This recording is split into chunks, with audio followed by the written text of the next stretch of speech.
Alright, so what's up guys? BP Hero at you here. Working today with the Miken Freak Primo line.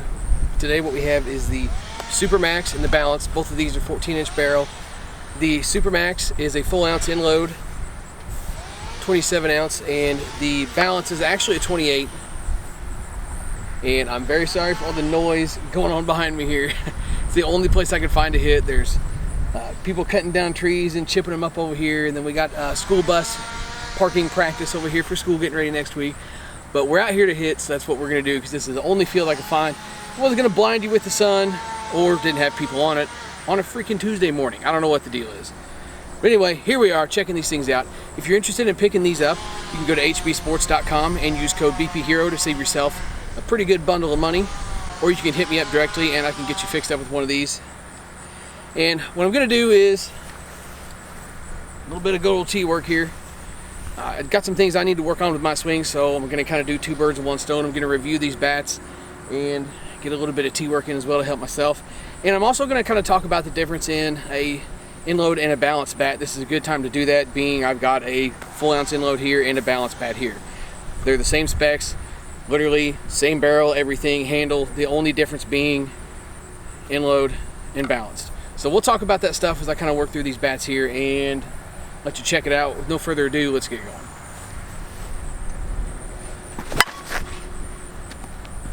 Alright, so getting things started with the balanced life here. And I did forget to mention the specs to these bats in the intro there. These are both composite barrel, composite handle, and the barrel size is 14 inches on the Mikens. And this particular bat is a 28, which is going to help with driving the ball a little bit. The idea behind a balanced bat is a more forward control type of swing. With swinging a balanced bat, you're going to sacrifice in distance a little bit, but the compromise to that, like I said, is the fact that it's going to allow you to be able to place the ball a little bit better. And as you'll see, going from this balance to the inload in the other part of the video here, consistency of striking the ball is definitely better with a balanced bat, because you don't have that weight out on the end. You can work on focusing on controlling and striking the ball a lot better. I made it a point a few different times in the round to just try and hit the same trajectory, same style of ball multiple times in a row, just to kind of give that as an example. Hitting tee work, it's easy to do, but I tried my best here. And don't get me wrong, these things can still hit for distance, and with some guys they hit better distance with a balanced bat, but most generally, and myself included, if you're looking for a control kind of bat, this is going to be your bat. I did enjoy this bat. Even being a 28, I still thought it swung super smooth. Miken has always done a pretty good job of making sure that their balanced bats swing nice and smooth. And with the nitty gritty out of the way, let's head over to the labs real quick.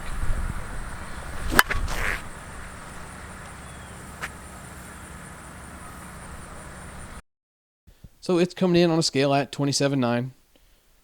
Pretty much spot on there, as usual for the Mikens. A new wrapper, this thing was actually right at the 240 mark. So when I put some swings on this, I was expecting to see a little bit lower of a drop in compression. But to my surprise, it hardly dropped at all. Now, I did only get maybe 60 to 70 swings on this thing, maybe not even that. Hitting a mix of everything from 52s to 44s, and I was surprised to see that it didn't drop very fast in compression. I've noticed that with the Worth and Miken stuff this year. And just a couple close-up shots of the bat here. Been trying to do more of this. Just looking for any kind of paint chipping, webbing, anything of the sort. Don't really see anything worth speaking of. Just a few scuffs on the bat from my tee.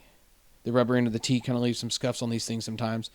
And that's really the only thing to speak of here as far as visually. Now, I'm going to hush up real quick so you can hear that this thing does have a little bit of a rattle. Not a huge deal. It's probably just a small piece of composite that's broken loose or some excess glue that came loose from the end cap. So let's give a listen real quick, and then we're going to head back to the field after that.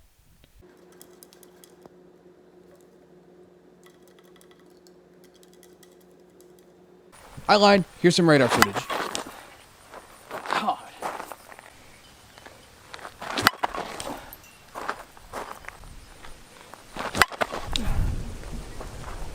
Now back to the field.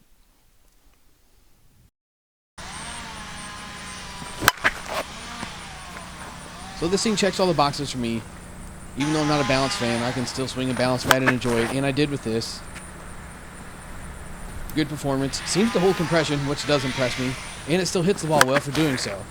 No reason to not give this thing the stamp of approval. I don't know how long I've been talking, so I'm gonna cut it off here. I really said everything I got to say about this thing. Let's finish up and head over to the end-loaded model here in a minute.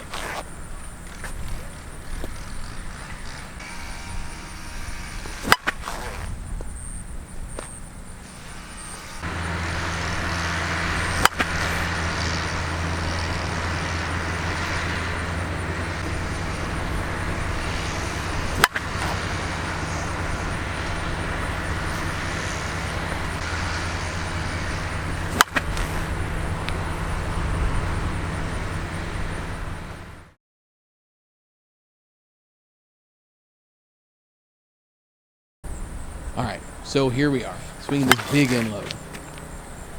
As I said earlier, same specs, composite barrel, composite handle, 14-inch barrel, but this has a full ounce of end load. This full ounce of end load is really going to be for like you big distance guys, you guys that are kind of in the same boat as me, just looking to hit a ball hard and worry about where it goes later. And again, there are some guys that can do a really good job of controlling an end loaded bat.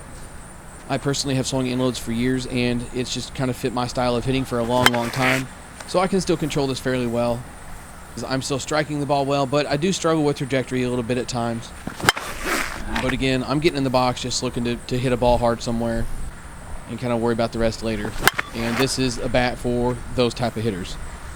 You're definitely going to get more distance out of this thing. I was able to put a little bit more into my swing since I am comfortable swinging end loads and got some pretty good distance out of these. The bounce one I got maybe 320-ish for distance, but this thing had no problem going 340, 350 with ease. And the one thing I will say that kind of set these two apart, I don't know why, but I noticed it with the full ounce Worth model as well, that the barrels just seem a little bit tighter and really, really, really pingy. Almost not enjoyable pingy, and the tight isn't bad. It's not like it's giving any bad feedback, it just feels like it's going to take forever to break in. But the compression tester tells you that it's already hitting well, and the radar footage is going to tell you that as well. Speaking of, let's head over and check it out. On a scale, coming in at 27.1. I thought this swung true to weight, so no big deal there. And compression on this was actually a little over 250, and put the same amount of swings on it, maybe 60 or 70 tops with the same mix of balls, 52s and 44s. And we're looking at the mid 240s for compression after all of that. Again, very impressed with how these are holding compression and still being able to perform well. And some close-up shots here, looking for the same thing we were last time. And before anybody points it out, just because I know they're going to see it here, this little blemish here that I pointed out was there when I took the wrapper off. It's nothing that came from hitting the balls, no paint chips or anything like that. So nothing to worry about there.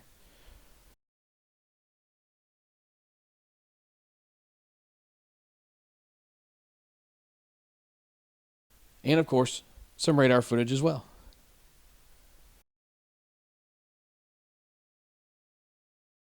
Done at the labs, going back to the field.